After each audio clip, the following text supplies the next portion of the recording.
گالی نکل جائے بس توبہ استغفار کریں, آئندہ نہ نکالیں گالی. باقی آپ کے ذمے نہیں ہے کہ ان کی گھر والوں کا خرچہ اٹھا لیں گے تو صلہ رحمی ہے, ثواب ملے گا آپ کو. باقی ظاہر ہے وہ جرم بھی تو کیا کر رہے ہیں, چرس نشے میں پڑے ہوئے ہیں, گھر کی ذمہ داری بھی نہیں اٹھا رہے, تو اتنا غصہ اگر آپ نے کبھی کر دیا تو اس میں کوئی حرج نہیں ہے, ان کو کچھ تنبیہ ہو.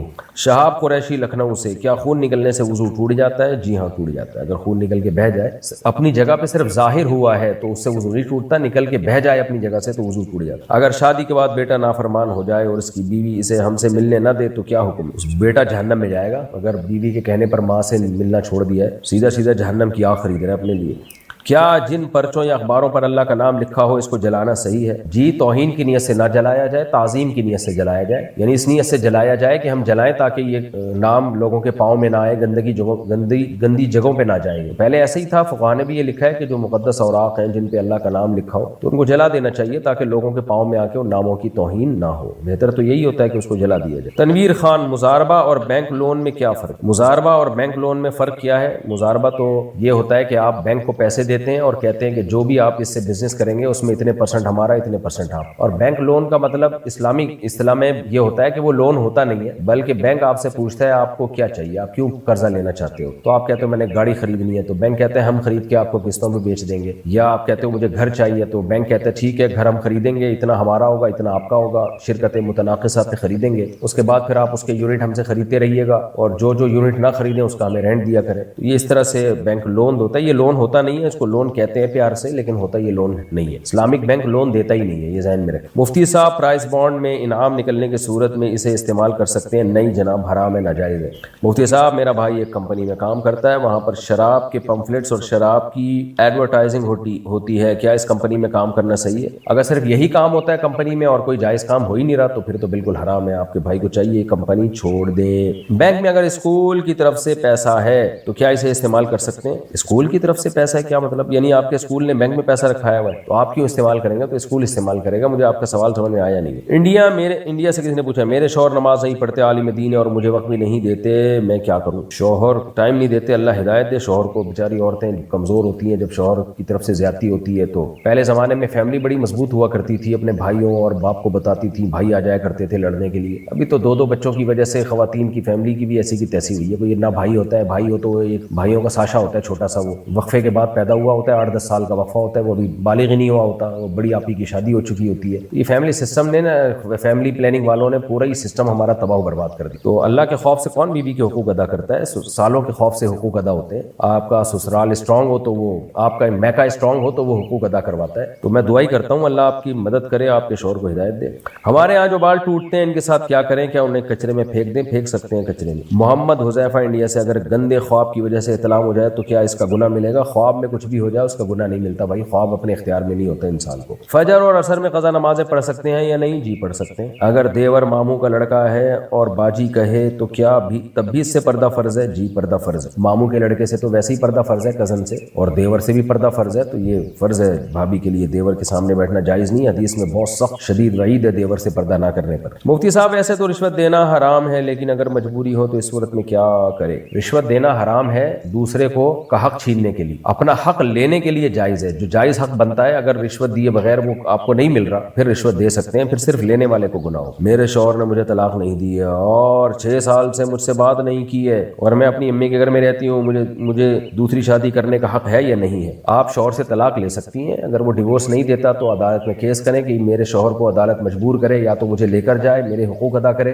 یا پھر مجھے چھوڑے. تو شوہر اگر لے جانے پہ راضی ہو جاتا ہے تو عدالت پھر آرڈر دے گی آپ کو کہ آپ جائیں اور شوہر کے ساتھ رہیں. اور اگر شوہر کہتے نہیں میں نہیں لے کے جاؤں گا تو پھر عدالت شوہر کو کہے گی بھائی نہیں لے کے جاتے تو ڈیورس دو, اگر ڈیورس نہیں دیتے تو ہم نکاح ختم کر رہے ہیں. تو ایسی صورت میں عدالت نکاح ختم کر دے تو وہ نکاح ختم ہوگا, پھر آپ جہاں چاہیں شادی کریں. کیا غیر مسلم خواتین سے نکاح کے لیے اللہ سے دعا مانگ سکتے ہیں اور ان سے نکاح کر سکتے ہیں؟ کیوں بھائی جان, مسلمان خواتین دنیا سے شارٹ ہو گئی ہیں تو غیر مسلم خاتون سے نکاح جائز نہیں ہے. آپ مسلم خاتون سے نکاحی کی دعا مانگا. اب آپ فوراً اگلا سوال آئے گا کہ غیر مسلم خاتون کے اسلام کی دعا کرنا, پھر ان سے شادی کی دعا کرنا, تو اتنی لمبی دعاؤں کے تکلف میں پڑھنے کی ضرورت نہیں ہے. جس چیز کو اللہ نے آپ کے لیے حرام کیا ہے آپ اس کے پیچھے کیوں پڑ رہے ہیں؟ یہ تو بہت کم امکان ہوتا ہے وہ اسلام لے آئے، پھر اسلام لائے تو پتہ نہیں آپ سے شادی کی نیت سے لا رہی ہے یا دل سے لا رہی ہے، لمبی چوڑی اس میں بحث ہے۔ تو آپ مسلمان عورتوں سے دعا مانگا کریں کہ اللہ میرا کسی اچھی نیک پرہیزگار مسلمان خاتون سے نکاح ہو جائے۔ میں بھی دعا مانگتا ہوں اللہ کرے آپ کو کوئی اچھی سی نیک پرہیزگار اور جس کی طرف آپ کی رغبت ہو ایسی زوجہ آپ کو اللہ تعالیٰ آپ کا اس سے نکاح کرا دے، آمین۔ شوہر نے اپنی بیوی کو تھانے میں ایک طلاق دی، تھانے میں طلاق، پھر گھر آ کر 2 طلاق دی، یعنی کہ سب کے سامنے بار بار طلاق دی، اور سب علماؤں نے طلاق کی تصدیق بھی کر دی۔ لیکن یہ لوگ لاہور کی ایک یونیورسٹی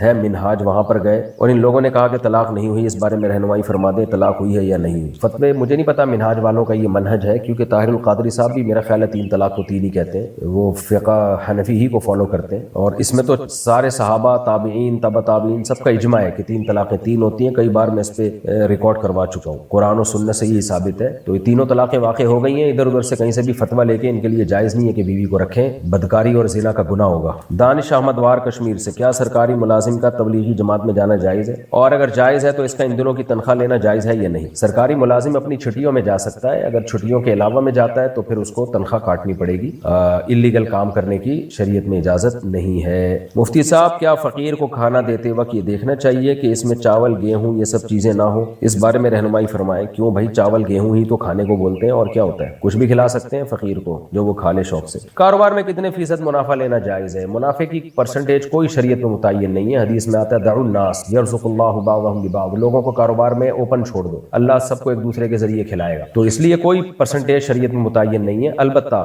اتنا نفع لینا کہ لوگوں کو دھوکا ہو اس میں، یعنی لوگ یہ سمجھیں کہ شاید یہ چیز ہی بڑی مہنگی ہے، تو یہ دھوکا دینا چاہیے۔ اور دوسرا، ذخیرہ اندوزی کرنا ایسی چیزوں کی جس کی لوگوں کو بہت شدید ضرورت ہے، اور پھر بہت زیادہ نفع رکھ کے بیچنا کہ جس سے لوگوں کو نقصان ہونا شروع ہو جائے، جیسے کھانے پینے کی چیزیں، آٹا چاول ہے، اب یہ مارکیٹ میں شارٹ ہو گئی اور آپ نے ڈبل سے بھی زیادہ ریٹ پر بیچا، جس سے غریب آدمی کا خطرہ ہے کہ وہ تو بھوک سے مر جائے گا بیچارہ، یعنی لوگوں کے لیے روٹی اور چاول ہی ان کی دسترس سے باہر ہو جائے، تو ایسی ذخیرہ اندوزی یہ بہرحال ناجائز اور حرام ہے۔ لیکن نارملی شریعت نے کوئی منافع کا ریٹ متعین نہیں کیا۔ ایک آدمی زیادہ پرسنٹیج منافع کی لے رہا ہوگا تو کسٹمر دوسرے کے پاس چلا جائے، بولے بھائی یہ کم دے رہا ہے تو میں ادھر آ جاؤں گا۔ اگر کوئی قیمتی چیز تحفے میں دے تو کیا اس پر زکوٰۃ ہوگی یا نہیں؟ تحفے میں ملی ہوئی چیزوں پہ زکوٰۃ نہیں ہوتی، ہاں گولڈ اگر ملا ہے یا سلور ملی ہے یا کیش اماؤنٹ ملا ہے تو اس پہ زکوٰۃ ہوتی ہے۔ یہ بات حقیقت ہے کہ یہ بات حقیقت ہے کہ شب برات میں روحیں گھر میں آتی ہیں؟ شب برات میں روحیں گھر میں نہیں آتی ہیں میرے بھائی، شب برات میں تو لوگ آج کل گھروں میں نہیں ہوتے، گھروں سے باہر انجوائے کرنے کے لیے نکلے ہوئے ہوتے ہیں، تو روحیں کیوں گھروں میں آئیں گی؟ پھر تو جو گھر میں تھے وہ باہر نکل گئے، تو شب برات میں روحیں گھروں میں نہیں آتی ہیں، اور جو گھروں سے باہر قبرستانوں میں لائف کو انجوائے کرتے پھر رہے ہوتے ہیں ان کو بھی چاہیے کہ گھروں میں جا کے بیٹھے، کوئی عبادت کرنی ہے گھر کے اندر کریں۔ احمد شبیر سیالکوٹ سے، اگر بازو پر کٹ لگا ہو تو کیا نماز ادا ہو جائے گی؟ کٹ کا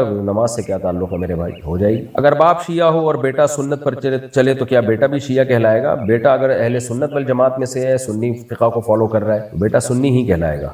کیا سنت غیر مؤکدہ نہ پڑھنا گناہ ہے؟ سنت غیر مؤکدہ نہ پڑھنا گناہ نہیں ہے، ہاں سنت مؤکدہ کو چھوڑ دینا اور چھوڑتے رہنا یہ شخص قابل ملامت ہے اور اس میں گناہ کا خطرہ ہے، کیونکہ سنت مؤکدہ نبی نے ہمیشہ فرض نماز کے ساتھ پڑھی ہیں، تو یہ اس لحاظ سے نماز کا حصہ ہے، نماز کی تکمیل نہیں ہوتی، تو کبھی کبھار سفر ہے یا کبھی تھکاوٹ ہے تو چھوڑ سکتے ہیں، لیکن نارملی سنت مؤکدہ چھوڑنے کی عادت بنا لینا یہ ٹھیک عمل نہیں ہے۔ البتہ غیر مؤکدہ چھوڑ سکتے ہیں، کوئی حرج۔ سجدہ تلاوت کا صحیح طریقہ بیان کر دیں کہ کس وقت ادا کیا جائے؟ پورا قرآن پاک مکمل پڑھنے کے بعد سارے سجدے کیے جائیں یا کسی اور طریقے سے؟ بہتر تو یہی کہ جب سجدے کی آیت پڑھیں فوراً سجدہ کریں، سنت عمل یہی، لیکن اگر کسی نے نہیں کیا ایسے جیسے حافظوں کو حرج ہوتا ہے وہ یاد کر رہے ہوتے ہیں تو آخر میں سارے سجدے کر لیں تو بھی ٹھیک۔ اگر ایک لڑکا اور لڑکی نکاح کے بغیر تعلق میں ہو اور انہیں اس بات کا احساس ہو جائے کہ یہ گناہ ہے اور وہ غلط تعلقات ختم کر کے نکاح کا ارادہ کریں تو کیا یہ ان کے لیے صحیح ہے؟ جی ہاں صحیح ہے، پہلے غلط کر رہے تھے تو وہ غلط تھا، تو اب اگر نکاح کریں گے تو وہ صحیح ہو جائے گا، لیکن جو غلط کیا اس پہ وہ کبیرہ تھا، اس پہ اللہ سے توبہ استغفار کریں۔ بعد میں نکاح کا ارادہ بھی ہونا تو بھی اس لڑکی سے فزیکل ریلیشن قائم کرنا حرام اور گناہ کبیرہ ہے۔ کیا عورت اپنی آئی بروز کے علاوہ پورے جسم کے بال نکال سکتی ہے؟ جی، آئی بروز اور سر کے بال اور آئی بروز کے علاوہ باقی جسم کے بال نکالنا جائز ہے۔ محمد فرمود عالم کٹھیار بہار سے، نماز جنازہ سے پہلے میت کے سامنے ہاتھ اٹھا کر اجتماعی دعا کرنا جائز ہے؟ نہیں، کیونکہ شریعت نے ہمیں دعا کا طریقہ بتایا ہے، وہ کیا ہے کہ نماز جنازہ ہی دعا ہے، اور پھر اگر مزید دعا مانگنی ہے تو دفنانے کے بعد قبر پہ آپ دعا مانگ سکتے ہیں، وہ بھی اجتماعی ثابت نہیں ہے، انفرادی طور پہ دعا مانگی جائے۔ کیا جمعرات کو مغرب کے بعد سورہ کہف پڑھ سکتے ہیں؟ جی پڑھ سکتے ہیں۔ سورہ کہف کے بارے میں جو روایات ہیں وہ جمعے کے دن بھی ہیں، جمعے کی رات کو بھی آتا ہے، تو کوئی کسی بھی ٹائم پہ آپ پڑھ لیں تو انشاءاللہ فضیلت حاصل ہو جائے گی۔ نماز یا کسی اور عبادت کے بعد یہ کہنا کہ اس کا ثواب حضور صلی اللہ علیہ وسلم کے صدقے، کیا ایسا کہنا صحیح ہے؟ اسلاف سے یہ الفاظ ثابت نہیں ہے، اس لیے الفاظ سے اجتناب کرنا چاہیے۔ لوگوں نے اپنے آپ کو بڑی ٹینشن میں ڈالا ہوتا ہے، کوئی بھی نیک عمل کرتے ہیں تو میں ایک جگہ ہوتا تھا تو وہ دعا مانگتے تھے، کوئی بھی کام کرتے تو وہ اتنی لمبی دعا، اس کا ثواب آدم علیہ السلام کو پہنچے، نوح علیہ السلام کو پہنچے، ابراہیم علیہ السلام کو پہنچے، ہوتے ہوتے پھر نبی صلی اللہ علیہ وسلم سے ہوتے تمام صحابہ۔ بھائی کیوں اپنے آپ کو ٹینشن میں ڈالا ہوا ہے یار؟ نیک عمل کرو، اللہ سے قبولیت کی دعا مانگو، بس کافی ہے اتنا۔ ذیشان صاحب کشمیر سے، کیا نبی صلی اللہ علیہ وسلم سے مانگنا جائز ہے؟ کیا نشہ کرنے والے کے پیچھے نماز ہوگی؟ جو سنت کے طریقے پر بال رکھے تو کیا ان کو باندھ کر رکھ سکتے ہیں؟ نبی سے مانگنا حرام ہے، ناجائز ہے بھائی، نبی دنیا سے چلے گئے ہیں، اب آپ سے مانگنا یہ ما فوق الاسباب مانگنا کہلائے گا، تو اور یہ شرک میں آتا ہے، کیونکہ اسباب سے ہٹ کے پکار سننا اور پکار کا جواب دینا یہ صرف اللہ کے اختیار میں۔ کیا نشہ کرنے والے کے پیچھے نماز ہو جائے گی؟ نشہ کرنے والے کو مسجد میں امام بنانا ناجائز اور حرام ہے۔ اگر جماعت کہیں نکل رہی ہو اور تو پھر تو جو بھی مسلمان امام ہو اس کے پیچھے نماز پڑھ لیں، اپنے اختیار سے امام بنانا ایک الگ چیز ہے، کوئی بنا ہوا ہو پہلے سے اور جماعت چھوٹ رہی ہو تو پھر مجبوری میں اسی کے پیچھے پڑھ لیں، جماعت نہ چھوڑیں۔ باقی بال رکھے ہوئے اور لمبے بال ہوں تو ان کو سمیٹنے کے لیے پیچھے باندھ سکتے ہیں، کوئی حرج نہیں ہے۔ بغیر کسٹم پیڈ سامان کا کاروبار کرنا کیسا ہے؟ کسٹم پے کرنا چاہیے، لیکن اس سے کاروبار حرام نہیں ہو جاتا اور اس کی آمدن بھی حرام نہیں ہوتی، آمدن حلال ہی رہتی ہے۔ البتہ کسٹم یا ٹیکس پے نہ کرنے کا جو حرج ہے، وبال ہے، یعنی ملکی قانون کے توڑنا، تو وہ بہرحال ایسے شخص پر آ سکتا ہے، تو اس لیے کسٹم پے کرنے ہی کا حکم دیا جائے گا، کیونکہ ایک ملکی قانون ہے۔ کیا سوتیلی ماں کی بہن سے نکاح کر سکتے ہیں؟ اگر کر سکتے ہیں تو اس کی کیا دلیل ہے، اور اگر نہیں کر سکتے تو اس کی کیا دلیل ہے؟ سوتیلی ماں کی بہن سے نکاح کر سکتے ہیں، اس کی دلیل یہ ہے کہ اس کے ناجائز ہونے کی کوئی دلیل نہیں ہے۔ قرآن نے جن عورتوں سے نکاح حرام ہے ان کی ایک فہرست بیان کی ہے 4 پارے کے آخر میں، اور پھر کہا ہے احل لکم ما وراء ذالکم، اس کے علاوہ جتنی عورتیں حلال ہیں، تو اس میں سوتیلی ماں کی بہن بھی آ گئی۔ تو سوتیلی ماں کا تو اللہ نے ذکر کر دیا، لا تنکحوا ما نکح آباؤکم، تمہارے ابا جس عورت سے نکاح کریں وہ اس سے تم نکاح نہیں کر سکتے، تمہاری سوتیلی ماں ہے۔ باقیوں کے بارے میں اللہ نے فرمایا باقی سب عورتوں سے نکاح حلال ہے، تو سوتیلی ماں کی بہن سے بھی نکاح حلال ہے۔